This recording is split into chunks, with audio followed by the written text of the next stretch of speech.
Assalamualaikum warahmatullahi wabarakatuh.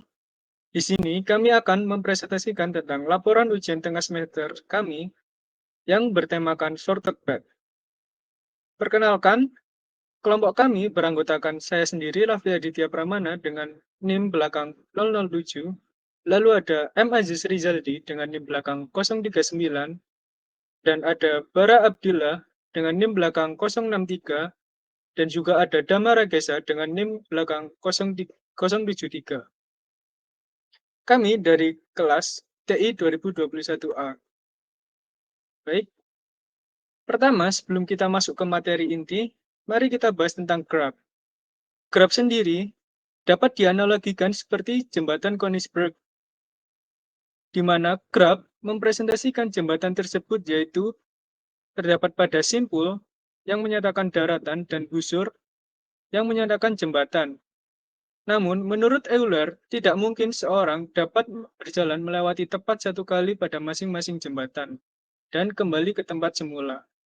Karena model graf pada jembatan tidak semua berupa simpul yang berderajat genap.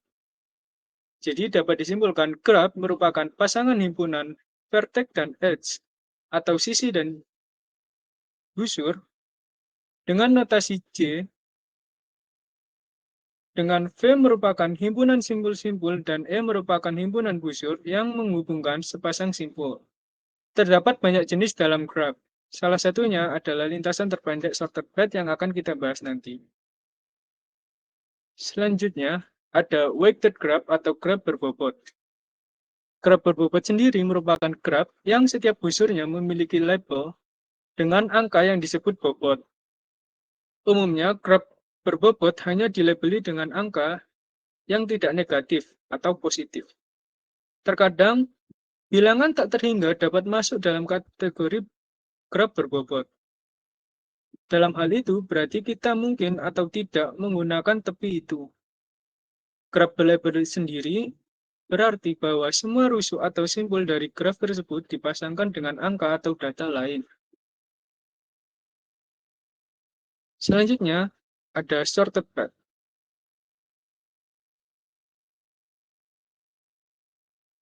yang akan dijelaskan dengan teman saya, Gesa.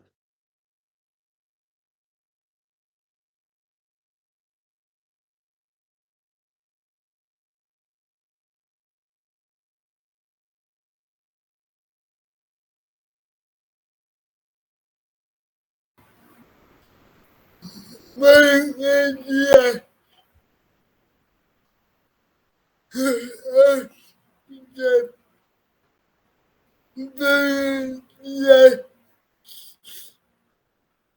saya dapat digunakan dapat untuk menemukan tak sebanyak yang dapat ditemukan sehingga sudah dapat minimum. Baik, seperti yang telah dijelaskan teman saya, sorted path sendiri merupakan cara yang dapat digunakan dalam graf untuk menemukan jarak terpendek yang dapat ditempuh dalam lintasan sendiri sehingga total bobotnya minimal atau bobot pada sisi-sisinya dapat diminimalkan. Dalam sorted path terdapat dua jenis utama dalam algoritmanya, yaitu yang pertama ada all pairs dan ada single source.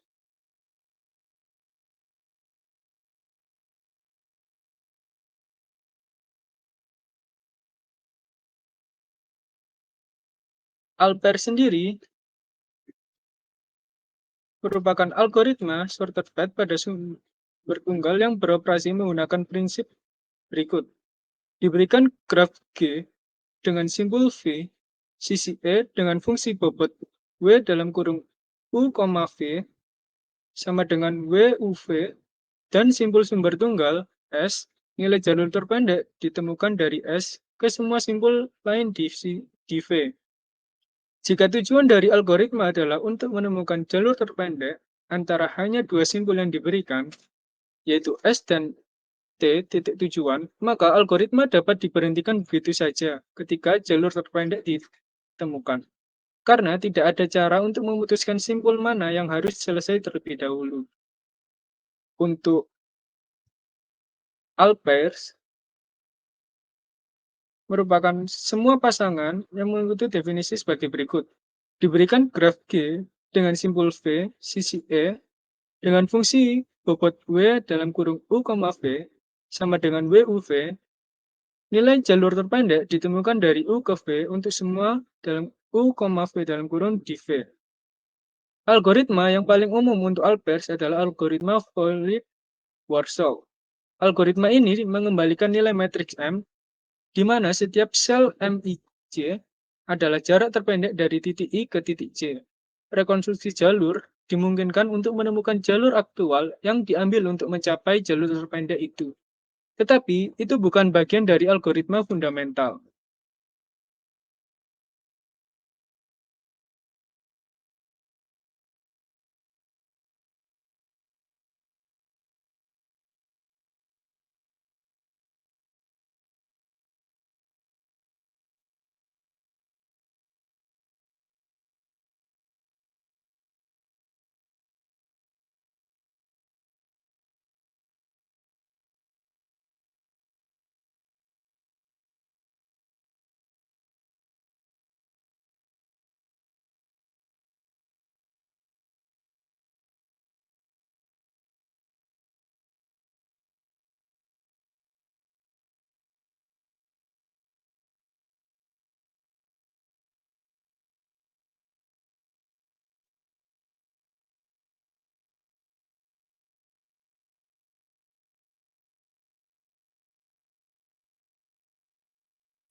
Selanjutnya ada algoritma Floyd-Warshall.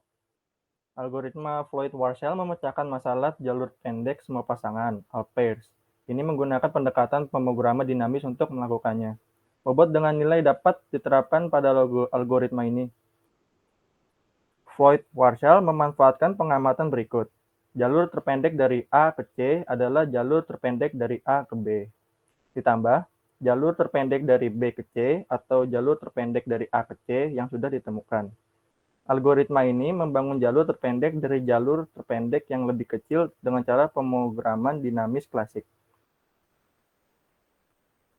Selanjutnya ada algoritma Johnson. Sementara algoritma Floyd-Warshall bekerja dengan baik pada grafik padat atau yang memiliki banyak sisi, algoritma Johnson justru bekerja dengan baik pada grafik yang jarang memiliki beberapa tepi. Pada grafik jarang atau sparse graph, algoritma Johnson memiliki waktu berjalan asimptotik yang lebih rendah dibandingkan dengan Floyd-Warshall. Algoritma Johnson memanfaatkan konsep pembobotan ulang dan menggunakan algoritma Dijkstra pada banyak simpul untuk menemukan jalur terpendek setelah menyelesaikan pembobotan ulang tepi. Selanjutnya, ada algoritma TKD hapus. Algoritma hapus merupakan salah satu algoritma untuk memperoleh jalur terpendek dari semua graf berbobot. Cara yang dapat dilakukan untuk menggunakan algoritma hapus adalah sebagai berikut. Yang pertama itu adalah menentukan titik awal. Selanjutnya, menghapus sisi yang bernilai tinggi, namun dengan syarat sisi yang dihilangkan bukanlah graf yang terpisah. Dan yang terakhir, proses selesai setelah tidak ada lagi sisi yang bisa dihapus. Berikut adalah contoh penggunaan algoritma TKD hapus. Langkah pertama yang harus dilakukan adalah menghapus edge yang memiliki vertex paling besar, yaitu AD. Karena AD memiliki bobot paling besar, yaitu 5. Karena titik D tidak memiliki vertex dari A, maka dihapuslah titik D dan vertex pada edge DF. Lalu langkah kedua, yaitu menghapus edge yang memiliki vertex paling besar, yaitu AC. Karena titik C tidak memiliki vertex dari A, maka semua titik dan vertex yang berasal dari C itu dihapus semua. Lalu yang ketiga, jadi lintasan terpendek dari A ke G adalah ABEG dengan bobot 1 ditambah 2 ditambah 2, yaitu 5.